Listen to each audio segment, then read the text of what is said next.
ወመንፈስ ቅዱስ አሐዱ አምላክ አሜን። ሰላም እግዚአብሔር ምስ ኩላትና ይኹን። ከመይ ውዕላትኩም? ከመይ ሓዲራትኩም? ከመይ ቀኒኻትኩም? አሜን። እግዚአብሔር አምላኽና ሽሙ ዝተመስገነ ይሁንልና። እንኳዕ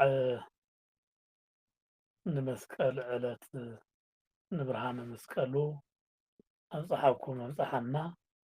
ሎሚ መጋቢት 10 እዩ። ስለዚ ከዓ ነገረ መስቀሉ እንነጋገረሉ እዩ ኮነ ማለት እዩ። እዚ ዕለት እዚ ናይ ጎይታና መድሓኒና ኢየሱስ ክርስቶስ መስቀል ዝተረኸበሉ መዓልቲ ስለ ዝኾነ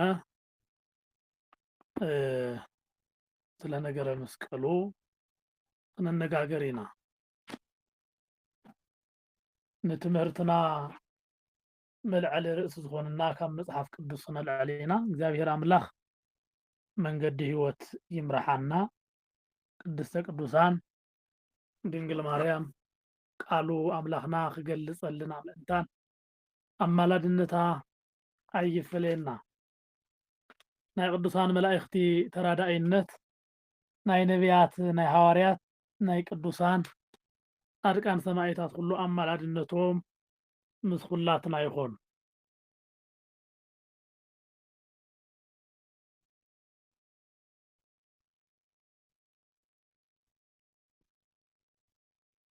አነ ድማ ካብ ምድሪ ልዕል ምስ በልኹ ንኩሉ ናባይ ክስሕቦ እዩ። ወንጌለ ዮሐንስ ምዕራፍ 12 ካብ ፍቕዲ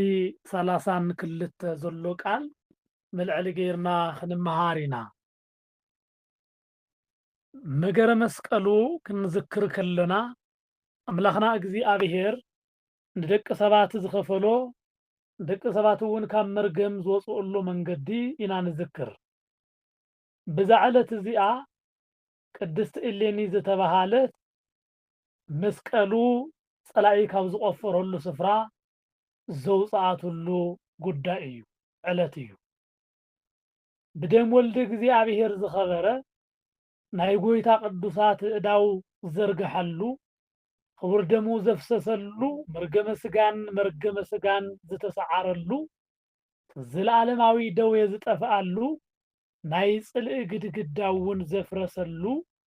ጸላኢና ናይ ጥንቲ ጸላኢና ዲያብሎስ እውን ዝሰዓረሉ ናይ ጎይታና መስቀል ካብ እርገት ጎይታ ድሓር ዘሎ ኩሉ መስቀል ወልደ እግዚአብሔር ብዙሓት ተአምራት ይገብር ስለ ዝነበረ በዚ ምኽንያት ከዓ አይሁድ ብኽፍኣት ተለዓዒሎም ንጎይታ መስቀል ቀቢሮምዎ ነይሮም። እዚ መስቀል ዝቀበረሉ አይሁዳውያን ዓብይ ምኽንያቶም እንታይ እዩ ነይሩ ክበሃል ከሎ አይሁዳውያን ሰብ ክድሕን ከሎ ደስ ዘይብሎም ምንቀኛታትን ክፉኣትን እዮም እሞ አቀዲሞም እውን ሰባት ክርስቶስ አምላኽ ብስጋ እንዳተመላለሰ ነቶም ሕሙማት ኩሉ ክፈውስ ከሎ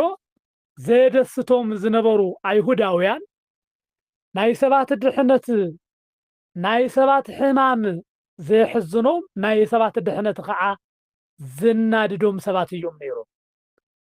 ስለዚህ ናይ ጎይታና መድሓኒና ኢየሱስ ክርስቶስ መስቀል ካብ መቃብር ተላዒሉ በመበል ረብዓይ መዓልቱ ካብ መቃብር ምስ ተለዓለ ብክብርን ብመላእክቲ ምስጋናን ናብ አቡኡ ምስ አረገ ሽዑ አይሁዳውያን ንጎይታ ሰቂልናዮ ኢሎም ተስፋ ገይሮም ኣብ ዝነበረሉ እዋን ጎይታ ካብ መቃብር ተላዒሉ አዋሪድዎ። ከምኡውን ካብ መቃብር መዓል ጥራይ ከይኮነስ ብክብሪ ናብ አቡኡ አሪጉ ድሕሪ እርገት ክርስቶስ ከዓ እቲ መስቀል ወልደ እግዚአብሔር ተአምራት ምግባር ተአምራት ናይ ምስራሑ ስራሕ ቀፂሉሉ በዚ ምክንያት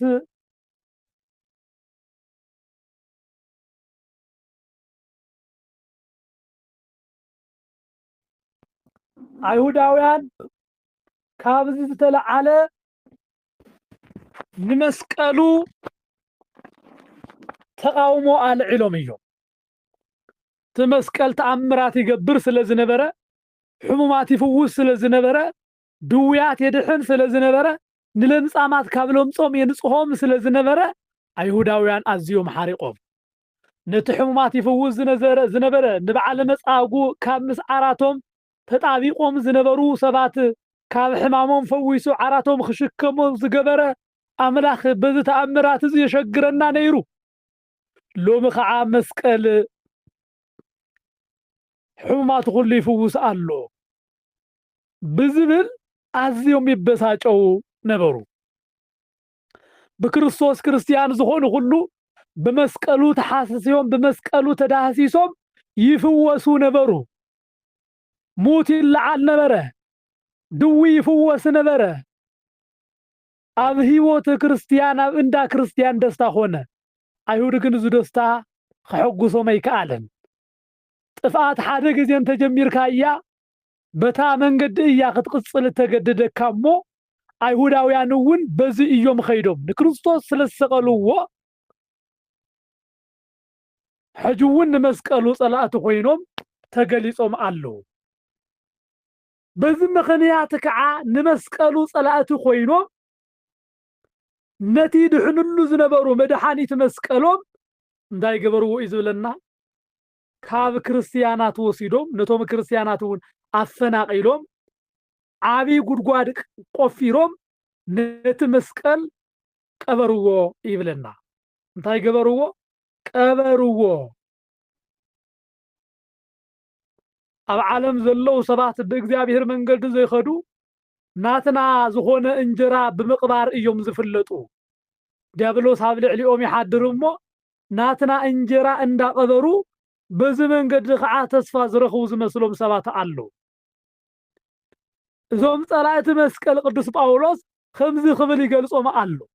ከምቲ ብዛዕባኦም ብዙሕ ሳዕ ዝበልኹኩም ሕጂ እውን እንዳበኸኹ እብል ኣለኹ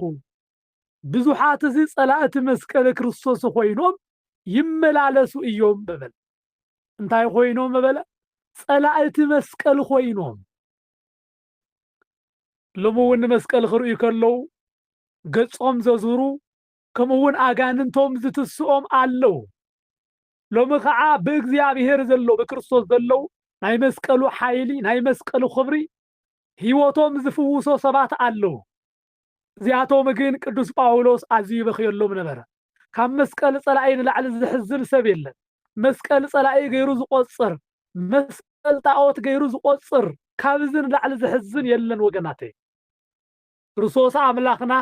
ኣብ መስቀል ኮይኑ ሞትና ተቀቢሉ እዩ ካብ ውርደትና ዘለዓለና ካብ ሕስረትና ዘኽበረና ነዚ ወንጌል ዮሐንስ እውን ኣብቲ ምዕራፍ 12 ካብ ፍቅዲ 32 ኣነ ድማ ካብ ምድሪ ልዕል ምስ በልኹ ንኹሉ ናባይ ክስብኦ እየ ዝበለ ጎይታና መድሓኒና ኢየሱስ ክርስቶስ ኣብ መስቀል ኮይኑ ብዝኸፈሎ ዋጋ እዩ ንኹላትና ስሒብና ካብ ምሕረት ክርስቶስ ዝረሓቅና ነይርና እግዚአብሔር ግን ኣብ መስቀል ውዒሉ ኣብ ቀራንዮ ተሰቂሉ ንዓና ካብ መከራ አውፂእና ኣሎ ኣብ መስቀል ተሰቂሉ ኣብ ሲኦል ዝነበሩ በአካለ ነፍሲ ወሪዱ ንነፍሳት ሁሉ ሓራ አውፂእዎም እዩ ወገናተይ ክርስቶስ አምላኽና ሽሙ ዝተመስገነ ይኹን እዚኣቶም ንመስቀል ጸላእቲ ዝኾኑ በዚ ዕለት እውን ንኽብሮ ዘሎና በዓል ብዙሓት ጸላእቲ መስቀል ክርስቶስ ኮይኖም ይመላለሱ ኣለው ቶም ክርስቲያናት ካብ ሕማሞም ክፍወሱ ከለው ቶም አይሁዳውያን ይርእዩ እሞ በዚ ሓርቁ ስለዚ ነቲ መስቀል ጸላእቲ ኮይኖም ይመላለሱ ነይሮም እንዳርአይዎ ከመይ ይፍውሶም ኣሎ እንዳበሉ ካብ ዕለታት ሓደ መዓልቲ ግን ኣብ ዝምችዎም ሰዓት ነቲ መስቀል ኣብ ኢየሩሳሌም ዘሎ እምባ ወሲዶም ጥልቅ ዝኾነ ጉድጓድ ቆፊሮም ኣብ ይሁዳን ኢየሩሳሌምን ጉሓፍ ዝድርበየሉ ኣብኡ ቀቢሮም ኣብ ልዕሊኡ ኸዓኒ ጉሓፍ ክድርበየሉ ዝገበሩ ሰባት እዮም። እዚ ኣብ መስቀሉ ሰርሕዎ ግፍዒ እዩ ነይሩ። ኣብ ክርስቲያናት ሰርሕዎ ግፍዒ እዩ ነይሩ። እቲ ቦታ ኸዓኒ ዳግም ህዝበ ክርስቲያን ናብኡ ተመሊሶም ኸይዶም ነቲ መስቀል ኸይረኽብዎ እቲ ስፍራ ጉሓፍ ዝድፈኣሉ ገይሮምዎ ነይሮም። በዚ ምኽንያት ከዓ ናይ ኢየሩሳሌም ከተማ ኩሉ ኣብኡ ጉሓፍ መፂኡ ይፍስስ ስለ ዝነበረ እቲ ከተማ እቲ መስቀል ዝተቐብረሉ ዓብይ እምባ ኮይኑ ነይሩ።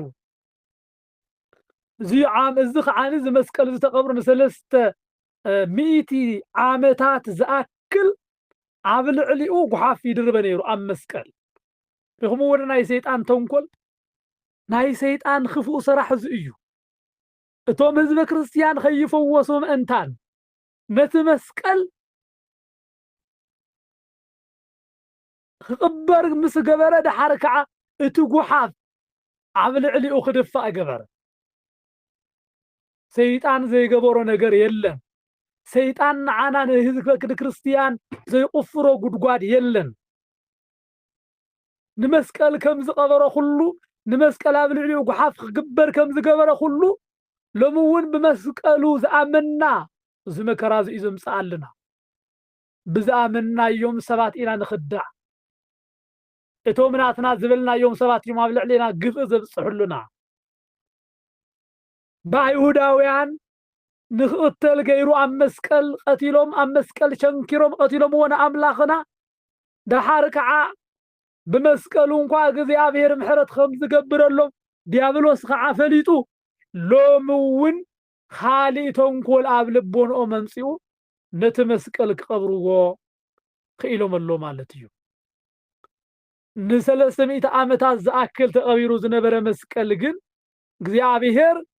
ናቱ ዝኾነት ሓንቲ ንግስቲ ግን ኣልዒሉ ነይሩ። ንሳ ከዓ እሌኒ ትበሃል። ታሪኩ ከም እንፈልጦ መስከረም 17 በብዓመቱ ዝትረኽ ታሪክ ስለ ዝኾነ ንኹላትና ዝጠፍኣና ኣይኮነን። ናይ እሌኒ ወዳ ቆስጠንጢኖስ ዝበሃል ብመስቀል ሓይሊ ዝኣምን ካብ ክርስቲያናት ወገናት ዝኾነ እዩ ነይሩ። በዚ ምኽንያት ከዓ ብመስቀል ንሱ ስለ ዝኣምን ንእግዚኣብሔር ሓደ ምጽባዓት መጽቢዑ ተመጻቢዑ ነይሩ። ናይ ክርስቲያን ጸላእቲ ዝኾነ መክሲምያኖስ ዝተባሃለ ንጉስ ንዕኡ እንተስዒረዮ ኣብ ኢየሩሳሌም ብጉሓፍ ዝተቐብረ መስቀል ከኣውፅኤ ውዕለታ ክውዕል እየ ዝብል ሓሳብ ኣቕሪቡ ነይሩ። እግዚኣብሔር ከዓ ዓወት ኣብ ኢዱ ገይሩሉ። ካብኡ ንድሓር ክርስቲያን ኮይኑ ብመስቀሉ ሓይሊ ኣሚኑ ብዋናነት ዝሰዓለዎ ዝሰዓሮ ንጸላኢ እውን ነቲ ጸላኢ መስቀል ዝኾነ መክሲምያኖስ ናይ ግብሪ ወዲ ዲያብሎስ ዝኾነ ንመክሲምያኖስ ብመስቀል ምልክት ኣጽዋሩ ከይተረፈ ናይ መስቀል ምልክት ገይሩ ብሓይሊ እግዚኣብሔር እዩ ስዒርዎ። ስለዚ ቆስጠንጢኖስ ኣብ ኢየሩሳሌም ዘሎ መስቀል ንኸውፅእ ተመጻቢዑ ስለ ዝነበረ ናይ ጎይታ መስቀል ካብቲ ዝተቐብረሉ ንምውፃእ ዝደለየ ሰብ ዋላ እንተኾነ ነገር ግን ኣበየናይ እምባ ከም ዝተቐብረ ኣይፍለጥን ነይሩ። ምክንያቱ ኣብቲ መስቀል ዝተቐብረሉ እምባ ዝቐበርዎ ካልኦት እውን እምባታት ነይሮም። በዚ ምክንያት ከዓ ኣበየናይ ስፍራ ከም ዝተቐብረ እንኳ ዘይፈልጥ እዩ ነይሩ። ድሓር ግን ኪራኮስ ዝተባሃለ ኣረጋዊ ነቲ መስቀል ዝቐቢሩሉ ኣልባህል ስፍራ ይሰምዕ ስለዝነበረ እሱ ክነግሮም ምስ ተገብረ ድሓር ትዕድመ ጽጉብ ዝኾነ ሽማግለ ብዝተነገሮ መንገዲ ንሳቶም ከዓ ደመራ ደሚሮም ወይ ከዓ እቲ ናይ መስቀል እንገብሮ ዘለና ዕንጨይቲ ሰብሲብና እንቃጽሎ ብኡ መንገዲ በቲ ዝገበርዎ ኣብቲ ደመራ ዝገበርዎ ኣብቲ ናይ መስቀል ዕንጨይቲ ኣብኡ ኣብ ዝነድድ ኣብኡ ዕጣን ገይሮም ዕጣኑ ናብ ዘመላኸቶ እምባ ከም ዝኾነ ብእግዚኣብሔር ሓባሪነት ተረዲኦም እቲ እምባ ተቆፊሩ መስከረም 17 ዝተጀመረ ቁፋሮ መስከረም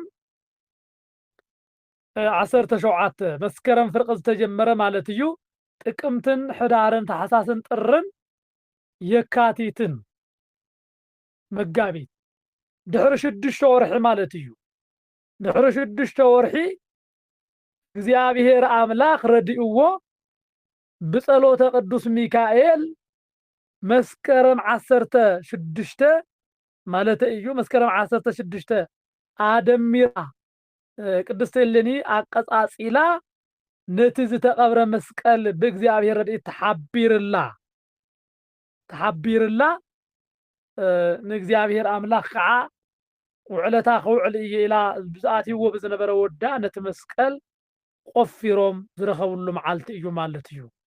እዚ ከዓ መስከረም 16 ዕንጨይቲ ሰብሲባ ብሓዊ ቃጺላ ዕጣን ብዙሕ ዕጣን ናብኡ ገይራ እቲ ቂስ ሓቢርዎም ወይ ከዓ እቲ ትኪ ሓቢርዎም መስቀሎም ዘለሉ ስፍራ ዓሪፉ እዩ ነዚ ከዓኒ ተተክለ ጢስ ሃበ አንጻረ መስቀል ሰገደ ጢስ ወባረከ ዝብል ቅዱስ ያሬድ አቀሚጥሉ ኣሎ ማለት እዩ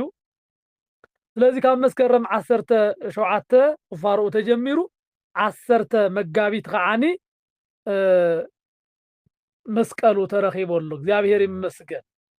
በቱ ቁፋሮ ወቅቲ ፈያታዊ ዜማን ፈያታዊ ዘጸጋም መስቀል ንሳቶምውን ተረኺቦም ነይሮም ነገር ግን ናይ ክርስቶስ መስቀል በዋናነት ብኸመይ ተፈሊጡ ዘብረቅረቅ ነይሩ ከምኡውን ሞት ዘልዕል ኮይኑ ሕሙም ዝፍውስ ኮይኑ ተረኺቡ ኣሎ ክብሪ ምስጋና ንአምላኽና ንእግዚአብሔር ይኹን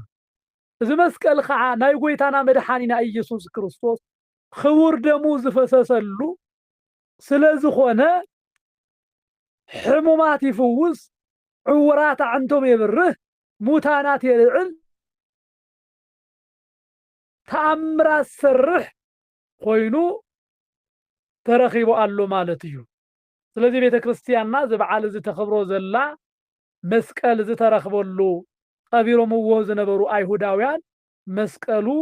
ብእግዚአብሔር ረድኤት ዝተረኽበሉ እዩ እቲ መስቀል ንዓና ንክርስቲያናት ጋሻና እዩ መኸታና እዩ ምክንያቱ እቲ መስቀል ንዓና ህይወትና ስለዝኾነ እግዚአብሔር አምላክ ህይወት ዝሃበና ኣብ ምንታይ እዩ ኣብ መስቀል እዩ መስቀል መድሓኒትና እዩ መስቀል ናይ ነፍስና መድሓኒት እዩ አይሁድ ክሕድዎ እዮም ንሕና ግን ንኣምነሉ ኢና بمسكل نزأمنا خعاني نعانا እግዚአብሔር አምላክ በመስቀሉ የድሕንና እዩ ስለዚህ እዩ ጎይታና መድሓኒና ኢየሱስ ክርስቶስ ንዓና በከመይ መንገዲ ናብኡ ከም ዘቅረበና ከነግረና ከሎ ካብ ምድሪ ልዕለቢሎም ኣብ መስቀል ኣብ ዝሰቀልሉ እዋን ጎይታና መድሓኒና ኢየሱስ ክርስቶስ ንዓና ናብኡ አቅሪብና እዩ ብምንታይ በመስቀሉ ስለዚህ በመስቀሉ ካብ ታሪክ ሓሊፉ መስቀል ንዘመናት ዕረፍቲ ሲኢኖም ዝነበሩ ሰባት ሰላም ዝረኸቡሉ እዩ በመስቀሉ እዩ ኣብ ህይወትና ዝነበረ ናይ ጽልእ ግድግዳ ሁሉ ዝፈረሰልና በመስቀል ኃይሊ ንሕና ንፍወሲና ሎምውን መስቀል ኃይልና እዩ ክንብል ከለና ቤተ ክርስቲያን ከይድና ካህናት ቀሳውስቲ ትዝሓመመ ስጋና ክድህስስዎ ከለው ምሕረትና ንረክብ ሰላምና ንረክብ ካብ ዝሓመና ነገር ሁሉ ኢና ንፍወስ እዚ መስቀል ንስጋን ነፍስን መድሓኒት ገይሩ ዝሃበና መን እዩ አምላኽና እግዚአብሔር እዩ ስለዚህ ከዓ እዚ መስቀል እዚ እግዚአብሔር አምላኽ ኣብኡ ባዕሉ ተአምር ክስራሕ ገይሩ ፈቂዱ ንሕሙማት ሁሉ ግፍውስ ስለዝነበረ ሰይጣን ግን በዚ መንገዲ ስለዝተበሳጨወ ቀቢርዎ ነይሩ እዚ መስቀል ግን ንዓና በዓል ውዕለታና እዩ ምክንያቱ ኣብ መስቀል ተሰቂሉ እዩ ናብኡ ዘቅረበና ካብኡ ዝረሓቅና ነይርና በመስቀሉ እዩ ሰላም ዝሃበና بخنياتو بتمسكل سلام ذهبنا أملاخنا سلام سئنا كاور حقنا نيرنا بمنتاي زقربنا بمسكلو أم مسكل خوينو أم مسكل تسقيلو أم مسكل وعيلو نابو أقريبنا قالو نمسكل موت وعيلو معنا محرتي بنالو مدهاني عالم كريستوس سمو زتمسجن يكون لنا ስለዚህ ናይ ድሕነት ምልክት ዝኾነ መስቀል በዚ መስቀል ንሕና ኩሉ ነገርና መንፈሳዊ አገልግሎትና ሁሉ እንከናውነሉ ናይ ድሕነትና ምልክት እዩ ስለዚህ ናይ ጎይታና መድኃኒና ኢየሱስ ክርስቶስ መስቀል ፈውሲ ዝረኸብናሉ አባና ናብ እግዚአብሔርን ዝነበረ ናይ ጽልኢ ግድግዳ بمسقل يزوجدلنا لذيذ مسقل زي احنا أرثوذكساويان زيابيهر أملاخ أو علو واغاز خفللنا سلزخونه أمانا هيوت زدحنا اللو سلزخونا فوس زرخبنا اللو سلزخونا بمسقل نأمن إنا قدوس باولوس بزعبا زي قداي خناقر كله عم إفيسون ملأختو خمز خبل أقميت لنا ألو مسكل مدحانيتنا نمخانو نابو زقربنا مخانو خنقرنا كلو كمزيبل إفيسون معرف حدا كفقد شوعات بقو بدمو مدحان مالت كم تهابتي صقان وحدقت حاتيات ألونا يبلمو بمسكلو هيوت كم زرخبنا ينقرنا بو بدمو مدحان دمو زفسسلو أمن تأيو أم مسكليو دمو زخفل لنا دمو زفسسلنا بمسكلو يناو زقربنا أم مسكل بزتشنكر كريستوس نابو أقربنا ألو عم سماعاتنا وبو أقريبنا قالو قناتونا يدحنا تأملاق سلزخونا عم مسكال كوعلك اللهو معاخاتكم خصحبكم يقيلون هواريات كمزنا قروم خلو معناون عم مسكال خوينو واقا خفيلو سحيبنا قالو حجونا عم فيسون خمز خبلي نقرنا قالو حجقنا عطوم قدم رحوقات زنبركم نسخاتكم بكريستوس إيسوس بدم كريستوس قريبكم إخم يبلنا ماشي عند دقيقة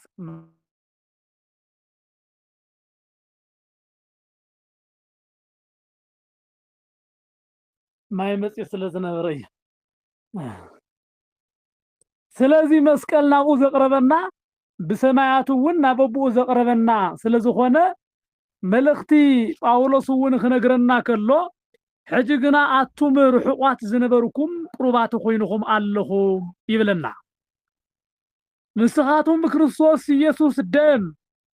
بدم كريستوس قريبكم اللهم يبلنا يغصلمو بمسكلو ونتسلئي بو قتيلو نخلتيهم بحادة سقا مس أملاخات تعارقهم يبلنا بمسكلو نتسلئي بو قتيلو عمونغونا ناب كريستوسن زنبرة فللي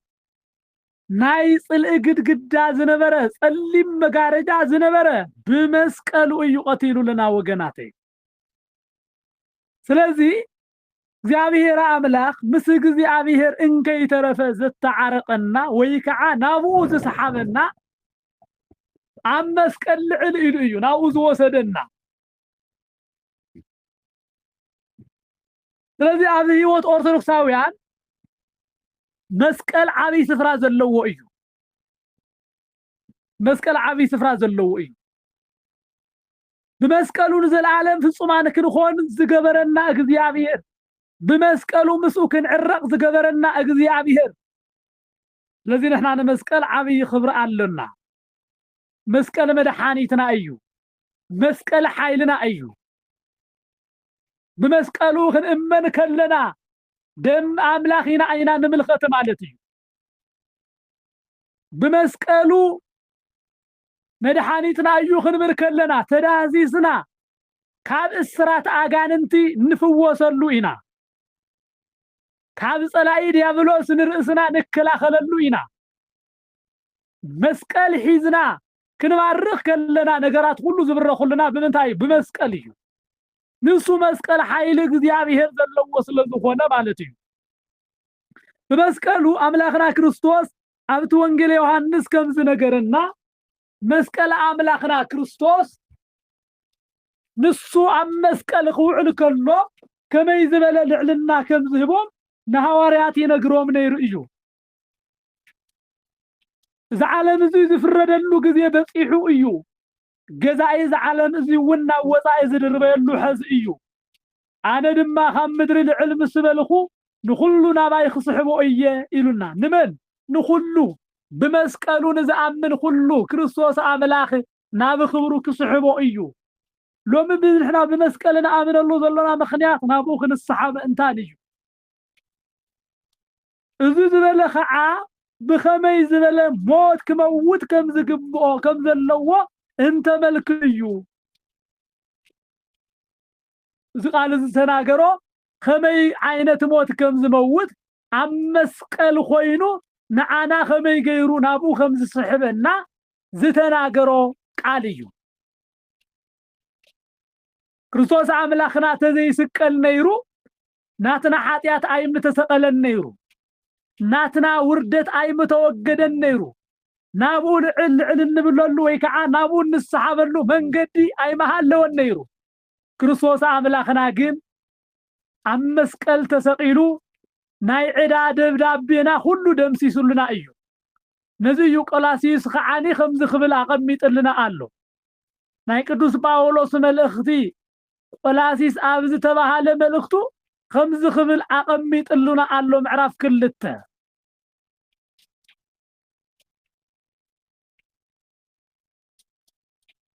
نتي بحققات زقاومنان زباسنان زنبره بإيد التصحافة صحفة عدا دمسيسو خعا نعو مسقل شنكيرو خم أخلنا أرحاقو إيبن عدا دبدابينا يرنا إيو تعدا دبدابي خعاني بوتاتنا خمز مهرونا أبسيول أدام قبرو لديابلوس هيوان آمتو لديابلوس إلو أدام ناي ديابلوس باريا أيو هيوانون ناي ديابلوس مقلقليت إيا خبل دبدابي تحادة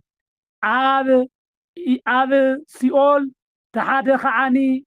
عاب روبا يوردانوس أقميت اوونيرو اتا عاب يوردانوس زلو بتمكت عفريسو إيو اتا عاب سيول زنبرا ناي عدا دبدابي جن عم مسقل خوعل كله باكال نفس خيدو عم مسقل تشنكيرو باكال نفس هابسي اولو نابسي اولو وريدو جن عدا دبدابينا كله دمسي سلنا ايو عم منتاي خوينو عم مسقل تشنكيرو بحققات زقاومنا زباسنا زنبره بيد ديابلوس تصحافه صحفه عدا دمسي سلنا ايو حاتياتنا كله بدلنا كله دمسي سلنا ايو عم مسقل تشنكيرو موت مويتو لنفسات كله كابسيول اوصيو ايو وغناتي خبر مسغانا املاخنا እግዚአብሔር ይሁን ስለዚህ መስቀል ነዓና ቤዛና እዩ ስለዚህ መስቀል ነዓና ናብ እግዚአብሔር አምላኽና ዘቅርበና እዩ ዳምበር ነሕና بزيك እግዚአብሔር نخالق إن منخو أملاخ الله ديو يلا مسكال عين منخن ندنقل مريم عين منخن نميكايل عين منخن أملخوتنا نيجزي أبيهر ترى مسكال لكن حيلي زرخبنا اللوصل زخونة نبيجزي أبيهر تتسقعنا اللوصل زخونة حيلي جزي أبيهر تتجلس اللوصل زخونة دم أملاخنا زفسس اللوصل زخونة بزينا نخبرو زلنا مالت وغناتي ስለዚህ መስቀል مدحانيتنا أيو مدحانيت ممكحينا أيو إلنا خنزارب كلنا كابز زتلعال أيو قدوس باولوس بزعما مسقل بسفيحو زتناغره حواريا أيو عم خالي معرافو خمز خبر ينقرنا قالو بكريستوس يسوس تحدش فترة دا ينبر قدرت خونا ويس زي قدرت حدا قزا يولون مو بتمسكل قويتانا يسوس كريستوس عالم بون عاي اتسقلت انا ون عالم اتسقلكو انت زي خونكوس تمكحت زبلك باير حاقين نمسكلو زلو تمكحت مسكل زلو بيزانت بزيا منقد غيرو ينغرنا قالو بتناي قويتانا مسكل زلو تمكحتي كريستوس عملاخنا مسكل كمي زبل واغا خمز خفللو ينغرنا قالو እዚ መድኃኒትና መስቀል እዮም አይሁዳውያን በخفአትን በመንቀኝነትን በተንኮልን ቀቢሮም ወዝ ነበሩ ስለዚህ በቲ ክቡር ንጉስ ቆስጠንጢኖስ ከዓ መስቀል ቁፋሮዝ ተጀመረ መስከረም 17 መስከረም ደመራ ተደሚሩ ቁፋሮ 17 ተጀሚሩ ለመጋቢት 10 መዓልቲ መስቀል ንድሕነትና መስቀል ፈውስና ዝተረኽበሉ ዕለት እዩ لذا عبيت كريستيان إذا مسكال زترخبلو معالتي بعبي دمقتن بعبي خبر بعالن تخبرو الله غنياتو مسكال مدحانيتنا نمخانو مرقاقسي عيهوداويان بخفات كقبرو وكرو نحنا خعاني مسكالو دلينا كابتز تقبرلو أوصينا بدستان بحاقوسن إنخبرو إنفوصلو إندحنلو ولك زيابيهر دمو ولك زيابيهر زخبرلو سلازخوان أيو بدم ولد እግዚአብሔር ዝخبረ ስለዝኾነ ማለት እዩ አብ መጽሐፍ ጎይታ ገና ስለዚ خبረ ይብለናል ጎይታ ዝخبረ አምንታ እዩ አብ መስቀል እዩ ዝخبረ ስለዚህ ዙ ወልደ እግዚአብሔር ደም ዝخبረ መስቀል ጎይታና ቅዱሳት አይዳው ዝዘርጋሐሉ خبر ደሙ ዘፍሰሰሉ መርገመ ስጋን መርገመ ነፍሲ እተወገደሉ ዘላለማዊ ደዌ ዝጠፋአሉ ናይ ጽልእ ግድግዳ ዘፍረሰሉ ጸላይና ዲያብሎስ ዝተሰዓረሉ ናይ ጎይታና መድኃኒና ኢየሱስ ክርስቶስ መስቀል እዩ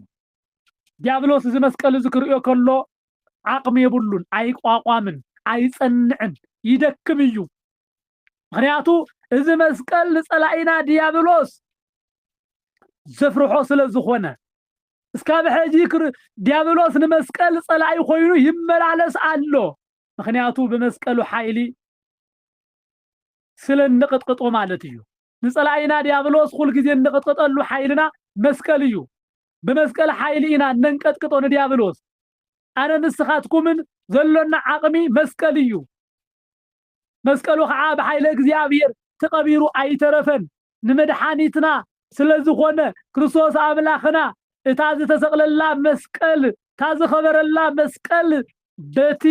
ደገኛ ንጉስ በዲኡ አኢሌኒ ምኽንያት መስቀሉ ተረኺቡ ዘባሂሉ ብምስጋናን ብኽብርን ዝተወዓለሉ ዝተገለጸሉ ዕለት እዩ ስማ ጸዋውዓው ክብር ምስጋና ይኹን እሞ ክርስቶስ አምላኽና ንዓና ንምድሓን ካብ ሰማያዊ ክብሩ ናብ ምድሪ ወሪዱ ብማህፀነ ማርያም حاديرو بكينة أبوه تصانيسو بحثهم دنقلنا توليدو بفقادو مكرا مسكال تقبيلو كاب صقام بقومت كاب جهنم ودقت كاب سيطان بارنت كاب حطيئات ودقت عديحين النايو ስለዚህ ምንም መስቀል ببولي كيدان ናይ حطيئاتኛታት መቅጽዒ ዋላ እንተ ነበረ እግዚአብሔር ግን በሐዲስ ኪዳን نعلم مدحانيت غيرو زمرصو مسقل እዩ ببزح تنبيت خنجرلو زنبره نسبات كله مدحانيت كخون بمسقل واغا خفيلولنا እዩ ስለዚህ መስቀል ቅዱስ ዳዊት አቀዲሞ ከዛረበ ከሎ ቅዱስ ዳዊት ንመስቀሉ ከምዝ ክብል ተናጊሩልና አሎ ንዝፈርሑኻ ኸዓኒ ቀስት ምልክት ሂብካዮም ኢኻ እንዳበለ نمسقلو ببولي كيدان خوينو نغيرونا ايو ليقوبونا قدوس ياريد كعا مسقل ملئلتا كلو نغير يادهنن امصر خبل نصلاينا نحفرلو ناب እግዚአብሔር አምላኽና ግን ልዕል እንብለሉ መሆኑ ገሊጹሉና አሎ ከምዝ خبل مسكل مللت كل نجر يادهنن امصر نصلايا محفري زخونه مسكل كاب كلن لعل ايو خبل مسكل حيل مخانو نغيرنا الله سبات جن بز مسكل سحوت زخونه املخخت علوم كما ينز تسقل قدفكم نتمسكل تختلو تمنخو علهم زبنونا سبات علو نحنا نمسكل اين ملخن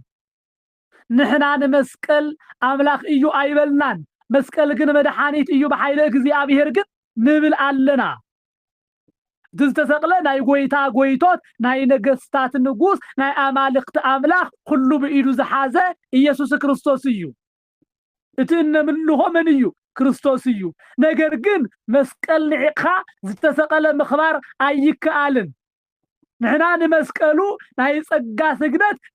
እንሰግድና ነመስግንና ነኽብሮ ኢና ቤዛና ንብሎ ኢና ጽንዕና ንብሎ ኢና ኃይልና ንብሎ ኢና